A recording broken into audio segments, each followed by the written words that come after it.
누가복음 9장 22절로 27절까지 보시겠습니다.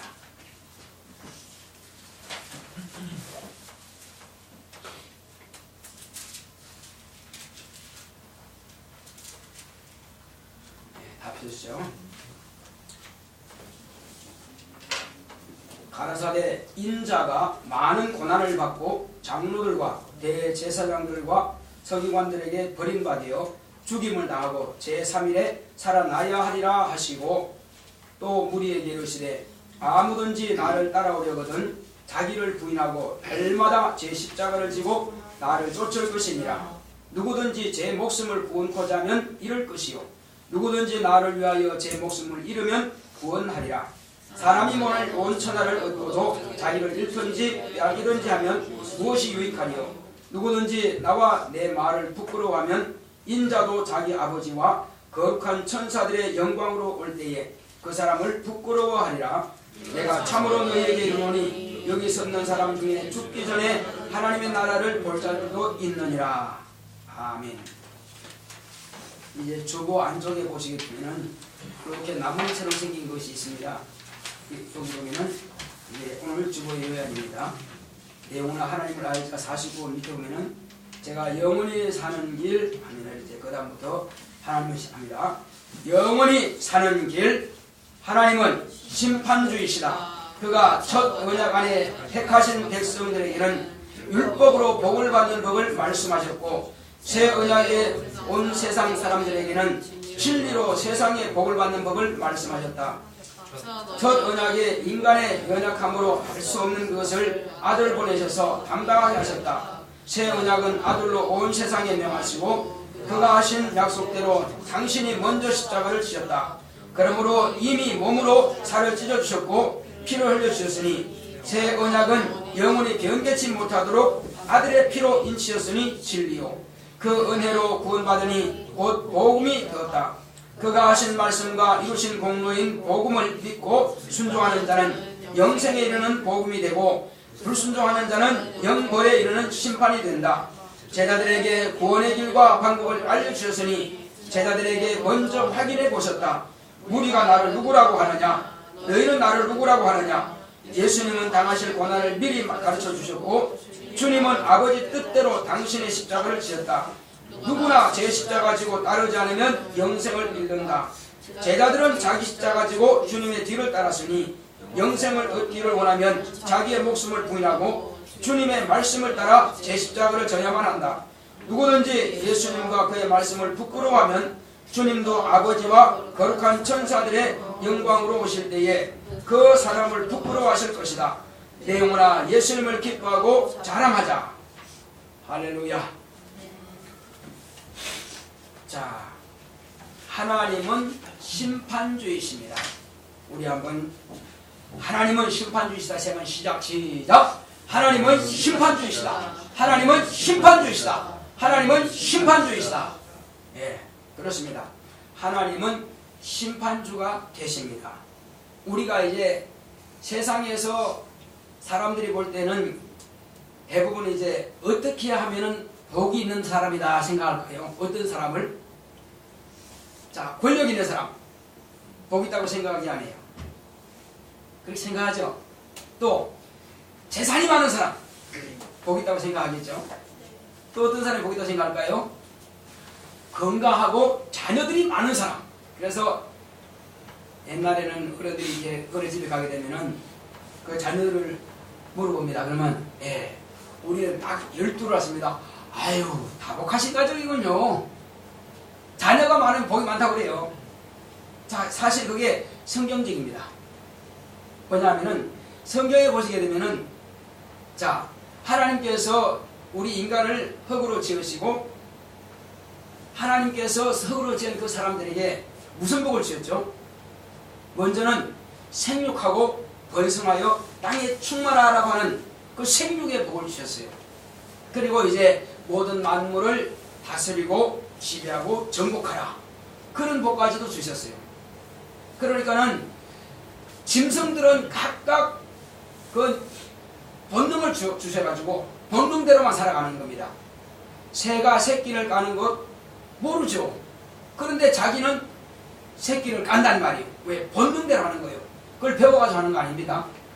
그리고 짐승들이 보면은 제가 어릴 때 이제 개를 키우는데 그 개가 이제 새끼를 낳았어요. 그래서 새끼를 꺼내다가 저 마당 끝에 갖다 놨어요. 그러면 아직 눈이 안 뗍니다. 그러면 낑낑낑 하면서 이제 이렇게 헤매고 다녀요. 그러면 어미개가 그걸 갖다가 물어요. 물어다가 어디 갖다 놔요? 자기가 낳은 그 자리에다가 개집에다가 데리고 갑니다. 왜? 아직 눈도 못 떴으니까 걸어가지도 못해요. 엄마가 어딘지 몰라. 그러니까 모든 짐승들은 새끼를 키울 수 있는 그런 본능을 하나님께서 주신 거예요. 그러나 사람은 태어날 때부터 아무것도 모릅니다. 솔직히 말하면. 그래서 새들은 날개를 주셨고 물고기는 지느러미와 두레를 주시고 또 이제 사자는 이 날카로운 발톱과 이빨을 주시고 또 칸가루라든지 이런 것들은 아주 빨리 뛸 수 있도록 긴 다리와 빠른 속도를 낼 수 있죠. 그래서 저걸 피하도록 살도록 이렇게 만들어 주셨습니다. 근데 인간은 태어나면서 그런 거 주신 것 있어요? 없어요? 발톱도 나면 꼬불꼬불하게 이렇게 납니다. 그럼 깎아줘야 돼요. 또 이 이빨도 날카롭지 못합니다. 그 다음에 날개도 없어요. 부레도 없어요. 그렇게 빠르지도 못합니다. 한마디로 인간은 태어나면서 가장 무능하게 태어납니다. 그건 부모로부터 배우지 않으면 그냥 무능할 수밖에 없어요. 살아가기 참 힘듭니다. 그러므로 사람들은 어떤 환경에서 자라나에 따라서 그 환경의 지배를 많이 받죠. 어떤 사람이 만약에 그 도둑놈 속에서 만약에 자랐다. 그러면 그렇게 되는 거예요.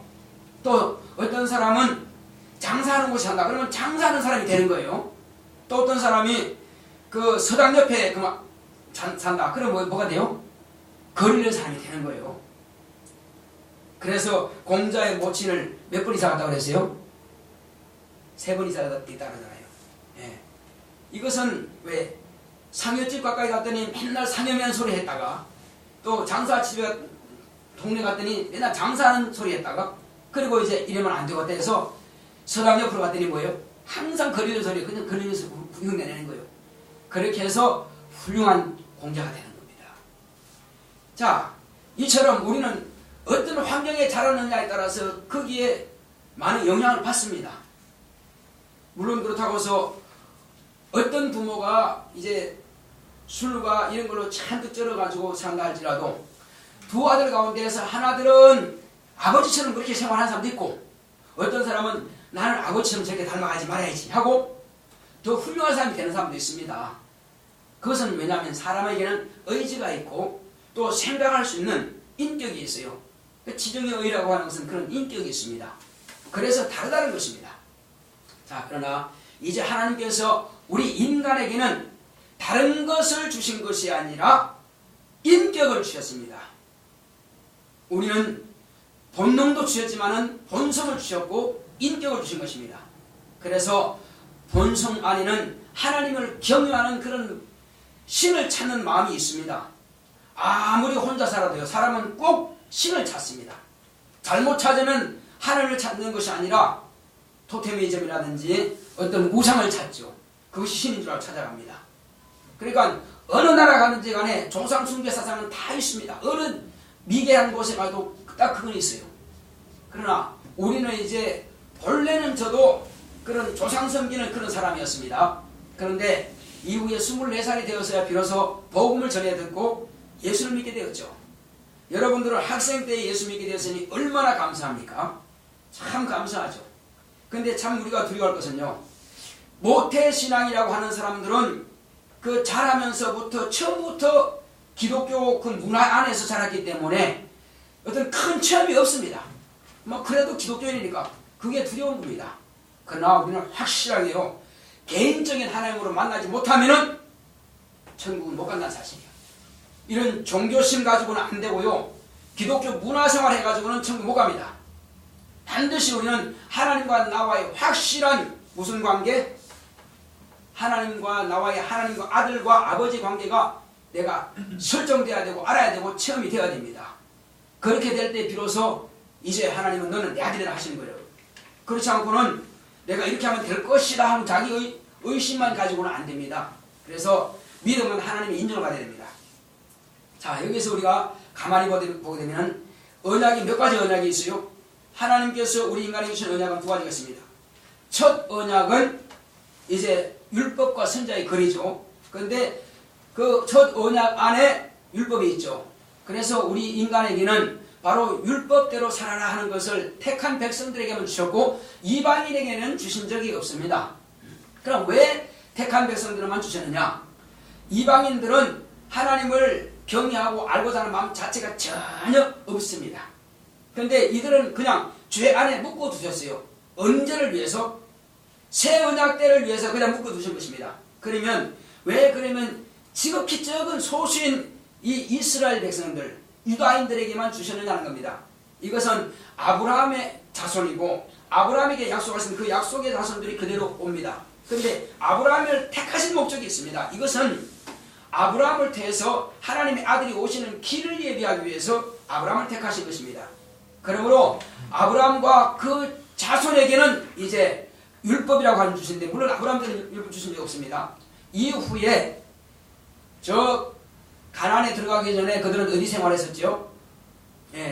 애굽 땅 고센 그 지방이라고 하는 곳에서 살았습니다. 거기서 430년간을 그들이 이스라엘 백성들이 누구의 종사를 했습니다? 애굽의 바로의 종사를 했습니다. 노예처럼 생활했죠.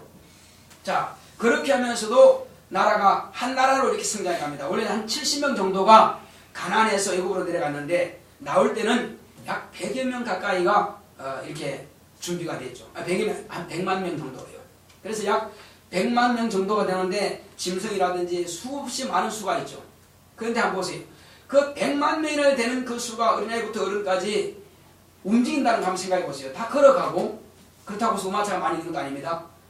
그런 오리도 있고 강아지도 있을 것이고 양도 있을 것이고 그 엄청난 무리가 걸어서 어디까지 갑니까? 이제 홍해 앞에 갑니다. 그런데 바로는 그 군사들 거느리고 막 따라오죠. 그러나 하나님께서 그들을 보호하시면은 아무리 막강한 그 시대의 최고의 군사랄지라도 하나님의 백성을 해할 수가 없다는 사실입니다. 불로 막으시고 구름기도 막으시고 바람으로 막으시고 다 막아내시는데 누가 그걸 해할 수 있습니까? 그들은 아무런 준비되지 않은 그런 군대입니다. 그냥 국민들이에요. 자, 그러나 그들에게 하나님께서 시내산에서 그들의 지도자 모세에게 뭘 말씀하십니까? 이제 율법을 말씀하시죠. 그것을 첫 언약이라고 하는 것입니다. 이 율법을 통해서 이스라엘 백성들은 하나님의 계명을 듣게 되는 것입니다. 그들에게는 아직은 성령을 받지 못하고 영혼이 변화되지 못하고 영혼이 아직 죄 안에 있는 겁니다. 그러므로 그들에게는 육체의 예법만 되었다. 율법은 그래서 육체의 예법이라고 하는 것입니다. 그래서 이 율법을 통해서 그들은 이제 하나님의 가르침을 받게 되죠. 모세를 통해서 이제 기록된 그 말씀을 통해서 모세 오경을 통해서 그들은 지속적으로 가르침을 받습니다. 심지어는 이 말씀을 잃어버리지 않기 위해서 이마에다가도 묶어서 팔에다가도 묶어서 이렇게 해서 하나님의 말씀을 여기저기다가 다 묶어 놓습니다. 그래서 기억하라는 겁니다. 그래서 과거에는 이제 파피루스라고 하는 그 종이에다가 이제 기록했습니다.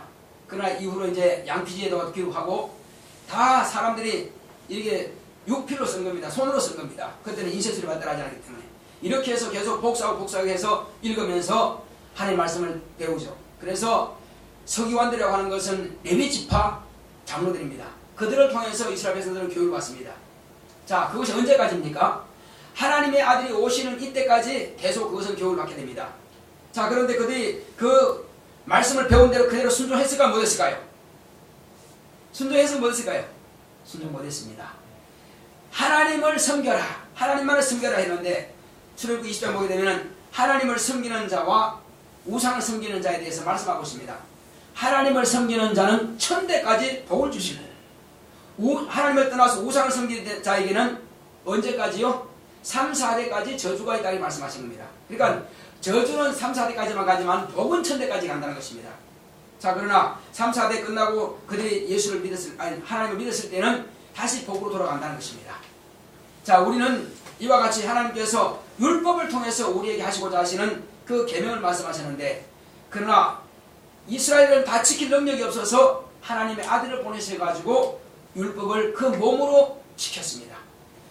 태어나면서부터 돌아가시기까지 율법을 100% 지키셨고, 또 시편뿐만 아니라 모든 선지자들의 예언서를 다 예수님의 몸으로 이루신 겁니다. 그래서 예수님은 곧 율법의 완성인 것입니다. 율법이 추가가 될 필요가 있을까 없을까요? 하나님의 법이 완성되려면 율법은 징계하는 법입니다.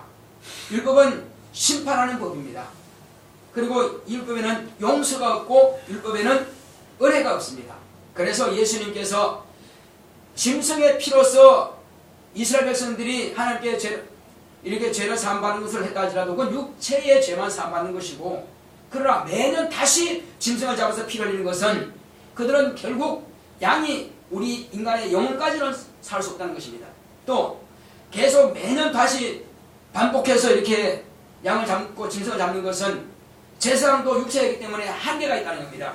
그래서 영원한 제사장, 왕같은 대제사장이신 예수님이 오셔서 당신의 피로서, 그것은 어린 양이 아닌 당신의 몸이 제물이 되시고, 예수님 당신 자신이 우리 인간과 하나님 아버지 사이에 중보자가 되시고 곧 제사장이 되신 것입니다. 그러므로 예수님께서는 당신의 피로서 이제 하나님의 약속을, 하나님의 계명을 완성해 가는 것입니다. 짐승의 피로서는 완성 안 되겠지만은 예수님께서 영원한 속죄 제물이 되셔가지고 죽음을 통해서 우리 인간의 영의 죄까지도 다 사하신 것입니다. 그래서 짐승으로서는 인간의 영의 죄를 사하지 못하지만 예수님의 피를 통해서 우리 영혼의 죄까지 사함을 받는 것입니다. 피 한 방울 흘린 것이 아니라 당신의 죽음을 통해서 우리 영혼의 죄를 대속하시는 것입니다. 그리고 그분이 이제 우리 영혼의 죄를 대속하실 뿐만 아니라 이제 우리에게 당신께서 아버지의 약속대로 누구든지 예수님의 보혈을 먹는 말 믿기만 하면 어떻게 하신다고요? 믿기만 하면 죄에서 자유함을 얻는다는 것입니다. 누구든지 하면, 여기는 예외가 없습니다. 강도든 도둑이든 어떤 죄를 지었다 할지라도 예수님의 보혈을 먹는 말 믿기만 하면 구원받습니다. 영생에 이르는 것입니다. 그래서 예수님은 첫 언약의 인간의 육체의 연약함으로 해서 다 지키지 못하므로 예수님께서 이 율법을 첫대당을 다 이루셨고 끝내셨고, 그리고 당신이 입으로 새 언약을 말씀하신 것입니다. 그것이 바로 진리입니다. 새 언약을 뭘 말씀하실 거예요? 그것은 예수님께서 내가 너희를 위해서 피를 흘린다고 하는 것을 말씀하셨고, 그리고 내 피 공로를 믿으면 구원받는 것을 말씀하셨고, 그리고 이제 아버지께로 간다고 말씀하셨고, 다시 살아난다고 말씀하셨고, 그리고 다시 온다고 말씀하신 겁니다. 이것을 우리는 진리의 말씀이라고 하는 것입니다. 이것을 복음이라고 하는 것입니다. 그래서 예수님께서는 첫 번째 하나님의 언약하신 그 율법을 이루셨고, 당신이 말씀하신 그대로 또 이루신 것입니다. 그래서 이 누가복음 9장 22절을 보게 되면은 자기가 가야 할 길을 당신이 먼저 예언하시는 것입니다. 내가 대제사장과 세관들로부터 장로들로부터 고난을 받고 죽임당할 것이다. 그리고 죽은 지 사흘 만에 나이가 다시 부활할 것이다 하는 말씀을 기록해놨단 말이에요. 그 주님께서 친히 말씀하신 그대로, 그 진리의 말씀대로 당신이 먼저 성취하시고 이루신 것입니다. 그래서 율법은 짐승의 피로서 효과를 얻으나 그러나 그 영원하지 못하기 때문에 예수님은 당신의 하신 말씀을 당신의 피로서 인을 치신 것입니다. 그래서 율법은 추가가 되어야 됩니다. 예수님의 피가 필요하고 하나님의 은혜가 필요하고 용서가 필요한 것입니다. 그러나 이제 진리는 이미 율법에다가 은혜와 그 용서가 더 포함되어 있기 때문에 더 이상의 필요치 않습니다. 그래서 예수의 피로 인쳤다고 하는 것은 다시는 변개치 못한다는 것입니다. 진리 말씀은 아무도 추가하지도 못하고 빼지도 못하는 것이 완성된 법인 것입니다. 이 완성된 법이 바로 새 언약인 진리의 말씀인 것입니다. 이것이 우리가 복음이라는데, 복음이 왜 복음입니까? 이것은 복된 말씀이라 해요. 복된 소리라 해요. 왜 복된 소리일까요? 이것은 이 말씀을 받는 사람은 영원한 생명을 얻기 때문에 복된 소리인 것입니다. 율법은 무슨 법이라고 그랬어요? 정죄의 법이죠. 너는 죄인이라 하는 것입니다. 그러나 예수님은 바로 구원의 법인 것입니다. 살리는 법인 것입니다. 은혜의 법인 것입니다. 자, 그러나 모든 사람에게 다 은혜 베푸시기 위해서, 이스라엘 백성이 아니죠, 이제 온 인류에게 다 은혜 베푸시기 위해서 이 말씀을 선포하셨으나, 그러나 듣고 믿는 사람은 복음이 되는 것이고, 믿지 않으면 그 뭐가 될까요? 내가 어떤 사람에게 복음을 전했는데 그 사람이 안 믿었어. 그러면 그 믿지 않은 그 자체가 자기에게는 심판이 되는 것입니다. 그래서 우리가 복음을 전하는 것은요, 한쪽에서는 믿는 자에게는 진짜 진리가 되고 복음이 되는 거지만, 믿지 않는 자는 그 자체가 심판되는 것입니다. 그래서 예수님께서 내가 다시 올 때는, 지금은 내가 세상을 구원하러 왔다고 요한복음 3장 16절에 기록하고 있습니다. 예수님 오신 것은 하나님께서 세상을 이처럼 사랑하사 독생자를 주셨으니 이는 저를 믿는 자마다 멸망치 않고 영생을 얻게 하려 하심이라. 그렇습니다. 영생 얻게 하기 위해서 구원하러 오셨지만은, 그러나 나중에 오실 때는 무엇으로 오십니까? 심판주로 오신답니다. 물론 첫째 이제 부활하셨고 다시 주님이 오실 때는 공중 재림하십니다. 이제 공중 재림하셔가지고 그분이 재림하시면은 누구든지 목뱀을 당하기까지 예수를 신하고 증거한 사람들은 첫째 부활에 참여할 것이고, 그러나 그 외에는 나중에 부활할 것입니다. 이제 첫째 부활에 참여한 사람들은 예수님과 함께 이 땅에 내려오셔서 1000년 동안 율법을 지키던 그 이스라엘 백성들이 1000년을 살면서 천년 왕국 시대에 들어가는 것입니다. 그 1000년 왕국 때에 예수님을 목뱀을 당하기까지 순종한 그들이 같이 제사장과 같이 이제 이스라엘 백성들을 가르치고 도와주는 역할을 하는 것입니다. 그러나 이제 그때가 끝나면은 마지막 심판이 있습니다. 마지막 심판이 있기 전에 모든 사람은, 믿는 사람이든 믿지 않는 사람들은 다 부활을 하게 되는 것입니다. 그래서 안 믿는 사람은 부활하지 않는 거 아니라, 안 믿는 사람은, 죄를 가진 사람도 부활하는데 무슨 부활로 나옵니까? 심판받기 위해서 심판의 부활로, 한마디로 형벌받기 위해서 나오는 것입니다. 그러나 믿는 사람은 이제 영생의 부활로 나오는 것입니다. 그래서 모든 사람들은 다 주 예수님 앞에서 이제 심판을 받게 되죠. 그래서 믿는 사람도 상급이라고 하는, 너는 얼마의 상을 받고 너는 하늘나라의 어떤 나라를 어떤 쪽을 이렇게 왕이 되어서 하고 하는 것을 다 이렇게 판결을 해주시는 것입니다. 그리고 각각 우리가 지금 심은 대로 거두는 것입니다. 그러므로 우리는 이 땅에 사는 날 동안에 예수님께서 말씀하신 대로, 자, 누구든지 이제 사람들 앞에서 나를 부끄러워하면은 나도 천사들과 아버지의 영광으로 이 땅에 올 때에 내가 그 사람을 부끄러워하리라. 그래서 이제 중요한 것은 그 심판대 앞에서 이루신다는 바로 그걸 말하는 것입니다. 그러나 우리는 이 땅에 사는 날 동안에 사람들 앞에서 예수를 부끄러워하면 안 되겠죠. 그래서 오직 우리는 사람을 자랑할 것이 아니라 예수를 자랑해야 될 것입니다. 예수님께서 저와 여러분들의 죄를 대신해서 죽으심과 부활하셨기 때문에, 그러나 하나님의 아들이요 다시 우리를 데리러 오신다는 사실입니다. 그러므로 많은 친구들 앞에서 사람을 자랑하지 마시고 예수를 자랑하시기 바랍니다. 그리고 예수의 공로를 여러분들 입으로 많이 시인해 주시기 바랍니다. 그러면 여러분의 칭찬이 있을 것입니다. 그리고 이제 첫째 부활에 참여할 수 있는 바로 그런 기회도 얻을 것입니다. 우리는 모두가 다 첫째 부활에 대한 그런 사모함이 있어야 될 것입니다. 할렐루야. 할렐루야. 바로 이 사모함이 있어야, 그래서 어떤 사람은 예수 믿고 성령 받고 성령 충만하여 하늘나라 생명 속에 똑바로 기록되어 있습니다. 그런데 세상의 재리와 유혹과 또 이런 세상의 재미 붙여가지고 서서히 믿음이 떨어져요. 믿음이 희미해집니다. 그러면 그 기록된 이름이 흐려진다는 것입니다. 나중에 완전히 떨어버리고 부인해버리면 어떻게 될까요? 싹 지워지죠. 그래서 주여 나 당신 알지 않습니까? 다른 것을 도무지 모른다 하신다는 것입니다. 그래서 우리는 예수를 끝까지 신해야 되고, 모든 사람들 앞에서 만난 사람들에게 신할 수 있는 담력과 믿음이 있어야 될 것입니다. 특히 우리는 가족들 앞에서는 확실하게 이 복음을 말할 수 있어야 되고, 친구들 앞에서는 확실하게 이 복음을 말할 수 있어야 됩니다. 그래서 이때에 우리가 확실하게 복음을 증거하는 사람들은 그 생명록에 이름이 확실하게 기록되어 있을 것입니다. 그리고 반드시 영생에 이르게 될 것입니다. 할렐루야. 바로 우리는 이러한 믿음을 확실하게 가져야만이 하나님의 복을 받는 것입니다. 제가 오늘 여기 복에 대해서 이제 기록했습니다만은 이 목사폰은 나중에 이제 끝나고 보시기 바랍니다. 보시게 되면은 과연 그렇습니다. 천지와 만물들은 다 자기의 직분을 감당하기 위해서 열매를 맺고 알을 낳고 새끼를 까고 이렇게 키웁니다. 우리 인간도 물론 그렇게 하죠. 그러나 그들은 영이 없기 때문에 영의 자식이 없습니다.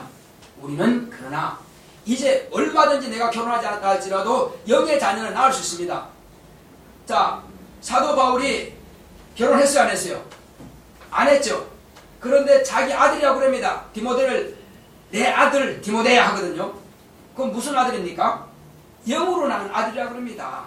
물론 이 디모데도 자기 외할머니로부터 시작해서 어머니까지 믿음이 있었고 그 믿음을 자기도 믿음을 받았습니다. 그 율법을 따라서 믿음을 가지고 있죠. 그러나 바울로부터 복음을 전해 들은 겁니다. 그래서 디모데는 이제 바울이 전도한 그 교회의 목사가 되죠. 그래서 하나님께서 이와 같이 믿음을 통해서 우리는 얼마든지 많은 자녀를 낳을 수가 있다는 사실입니다. 그래서 나보다 나이 많은 사람도 낳을 수 있어요. 영적으로는 아직 어리니까. 그러니까 우리는 자녀를 육체의 자녀만 자녀가 아니라 영적인 자녀도 자녀가 되는 것입니다. 그래서 친구가 친구를 전다면 또 친구도 영적인 자녀가 될 수 있는 거예요. 그래서 여러분들은 많은 자녀를 낳으시기 바랍니다. 이게 복입니다. 할렐루야. 자, 그래서 많은 친구들에게 예수님을 자랑할 때에 우리 예수님도 나의 이름을 아버지 앞과 천사들 앞에서 자랑하실 수 있도록, 그래 제가 많은 친구들이, 어떤 친구들은 저를 욕하고 비방하고 예수에 미쳤다 한다 할지라도 이렇게 열심히 전했구나, 그래 네가 나를 알지, 나도 아버지와 천사 앞에서 너를 신앙했다, 정말 내가 너를 볼 때마다 기쁘고 행복하다, 이렇게 할 수 있도록 할렐루야. 자, 우리 한번 내 영혼아 예수님을 기뻐하고 자랑하자 세 번 합시다. 시작. 내 영혼아 예수님을 기뻐하고 자랑하자. 내 영혼아 예수님을 기뻐하고 자랑하자. 내 영혼아 예수님을 기뻐하고 자랑하자. 예수님 뭘 기뻐할까요? 예수님께서 나의 죄를 대신해서 죽임당하셨고 예수님은 부활하셔서 다시 오신다. 이걸 우리가 전하자는 것입니다. 그것을 알아야 사람들은 예수님은 지금도 살아계신 걸 알지, 그냥 예수만 말해가지고는 어떻게 알겠어요? 그래서 예수님은 내 죄를 가져가셨고 또한 부활하셔서 다시 오신다. 이걸 우리가 확실하게 전하시기 바랍니다. 할렐루야. 네. 자, 오늘 우리 처음 오신 우리 성도님은 우리 집사님이세요? 네, 집사님은 혹시 841번?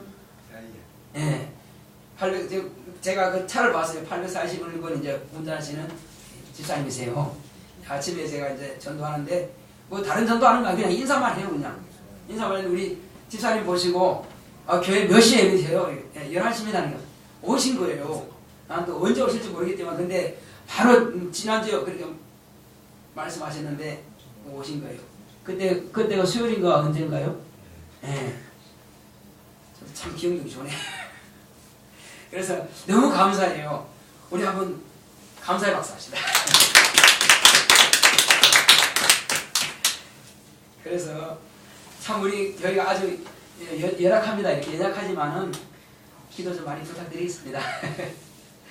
그래서 제가 할 수 있는 것은 뭐 열심히 전도해도 사람들이 뭐 별로 안 나와요. 그래서 제가 좀 그래, 난 아무것도 할 수 없구나, 그냥 인사만 하자, 그냥 내가 할 수만 이거밖에 없구나, 그냥 인사만 합니다. 그냥 인사만 하는데 우리 집사님 들으시고 하나님께서 감동해 주셨어요. 그래서 어쨌든 저희와 같이 우리 학생들을 이렇게 좀 칭찬도 많이 해주시면 참 좋겠습니다. 그래서 아직은 어른들이 안 계셔가지고 이거 어른이 좀 되셨으면 참 기쁘겠어요. 부탁 좀 드리겠습니다. 자, 오늘은 우리 또 학생들은 아직 어리지만은 다 성령을 모셨고 침례 받았어요. 그래서 이 침례는 보통 이제 중학교 때 가야 이제 침례 받거든요. 그래서 물론 우리 첫째하고 둘째 이제 아들 딸은 초등학교 때 침례 받았어요. 이들이 먼저 성령 받았기 때문에. 그래서 제가 직접 침례를 줬어요. 그래서 장로교에서 이제 물 뿌리는 세례라고 합니다. 근데 침례교는 이제 물에 직접 잠기는 거죠. 그래서 이제 침례를 받았고, 그래서 침례 받은 사람은 성찬할 수 있는 자격이 있습니다. 우리 집사람도 다 하십시다, 그죠?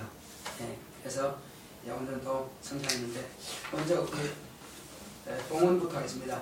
우리는 저 예배를 드릴 때 중간에 이렇게 헌금하는 것이 아니고요. 끝나고 나서 이제 들어오실 때 헌금하면 됐습니다. 들어오면서 이제 그리고 헌금에 빼가지고 봉헌만 하거든요. 그래서 없는 사람은 구태 없다고 걱정할 필요도 없고, 있으면 또 있는 대로 하면 되는 것이고 뭐 그래요. 그래서 우리는 예수님께서도 들어오실 때 보니까 헌금하면 헌금 보셨거든요. 그처럼 그냥 그대로 하자는 겁니다. 그래서 진짜 우리는 그런 부담 때문에 교회 못 나오는 것이 아니라 오직 예배만 승고하고 하늘 뜻대로 살자는 거죠. 그래서 물질 임상과 음상 상관없습니다. 우리 찬송가 367장 찬송 들으시면서 새 찬송가는 341장입니다. 361장 찬송 들으시면서 봉헌하겠습니다. 367장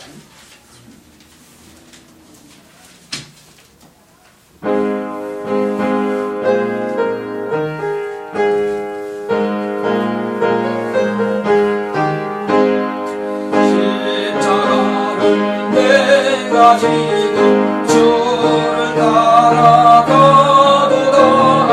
이제부터 예수로만 나의 고백 삼겠네 세상에서 그리 영광 모두 잃어버려도 주의 명만 내가 받고 영생 복을 얻겠네 주도 고려한 예수님 나도 고려한 나니 세상 친구 간사하네 예수 진실하도다 예수 나를 사랑하사 빛난 얼굴 되시며 원수들이 미워하라 염려할 것 없도다 내가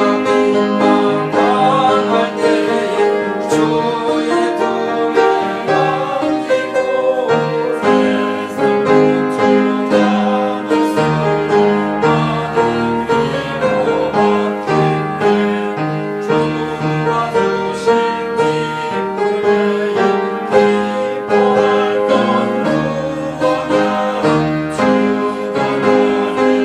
기뻐할 건 무엇냐 주가 나를 사랑하니 기뻐할 것 뿐일세.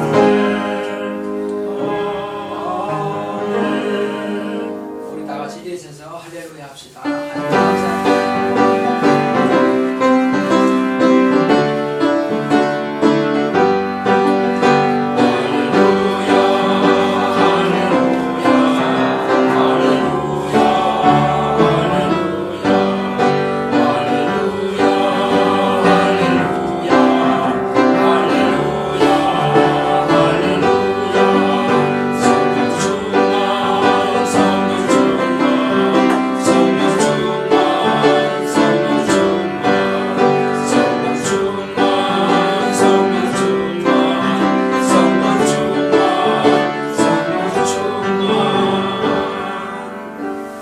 다 같이 앉으시면서 서로 인사하시기 바랍니다.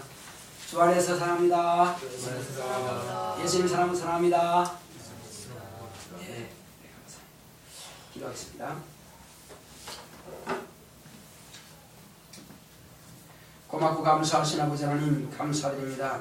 우리 하나님께서 사랑하시는 거룩한 공속들이 주 예수님 앞에 나올 때 빈손 들고 나오지 아니하고 이와 같이 귀한 예물로 드렸사오니 드린 손길마다 하나님께서 기억하여 주시고 하나님께서 신령한 복을 역사하시고 함께하여 주시옵소서. 하나님 아버지여 우리 공수님 주님 앞에 이와 같이 또 수입의 10분의 1을 주님 앞에 구해드렸사오니 하나님 아버지여 이것은 하나님께 돌아온 표라고 했습니다. 하나님께서 저에게 귀하고 복된 것으로 갚아주시고 더 풍성하고 많은 심술 되시는 능력이 있게 하옵시고 우리 내은진 학생 또 이와 같이 심술을 드렸사오니 하나님 아버지여 저의 믿음이 아름답게 자라게 하시고 또 지혜와 총명 주셔서 공부도 잘하게 하시고 또 전도도 잘할 수 있도록 인도하여 주시고 예수의 복음을 증가하는 예수의 증인이 될 수 있도록 주님께 삼게 하시고 역사하여 주시옵시고 또 헌금함으로 이와 또 감사함을 드렸사오니 부모님들의 손길을 주님께서 기억하시고 하나님 아버지여 저와 저의 가정이 복된 가정 되게 하시고 복 있는 가정 될 수 있도록 역사하여 주시옵소서. 하나님 아버지 늘 감사하는 생활을 통해서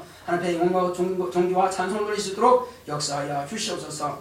또 헌금주머니에 손을 넣어서 연보드린 모든 손길마다 하나님께서 하늘의 신령한 복으로 땅의 기름진 복으로 범사의 형통한 복으로 흔들어 넘치도록 채우시고 역사하여 주시옵소서. 주께서 우리와 함께 하심을 감사하고 예수 이름으로 기도했습니다. 아멘. 드린 성질들을 하나님께서 기억하시고 귀하고 복된 것으로 채워주시기를 예수 이름으로 축원합니다.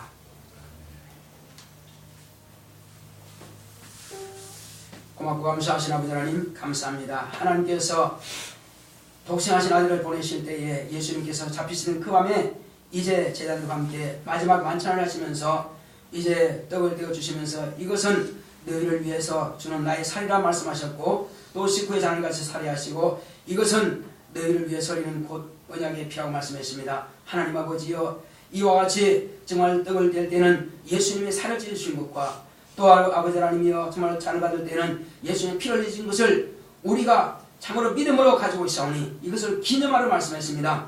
이것이 아버지님이시여 몸이 되고 피가 되는 것이 아니라 내 안에 이미 예수님의 피와 예수님의 살이 있음을 아버지님이시여 고백하고 기념하는 것이오니 하나님 아버지여 우리가 이와 같이 떡을 떼고 아버지님이시여 또 아버지 포도주를 마시는 것처럼 나가서도 여전히 아버지님이시여 예수님의 살이 되는 예수님의 말씀을 증거할 능력 있게 하시고 예수의 피가 되는 예수의 말씀을 확실하게 증거하여 예수의 피와 살로서 영혼들을 구원할 수 있도록 우리 모두 사용하시고 함께하여 주시옵소서.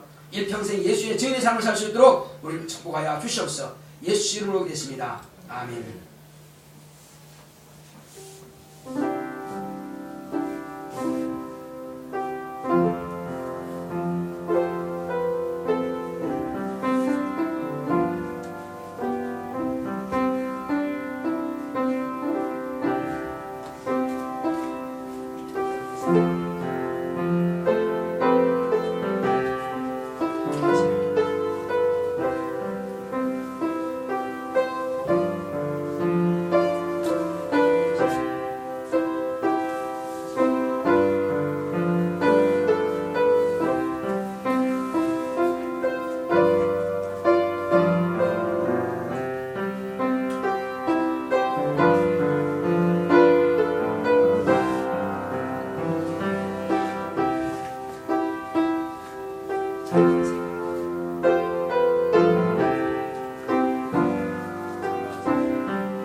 감사하신 아버지 하나님 감사합니다.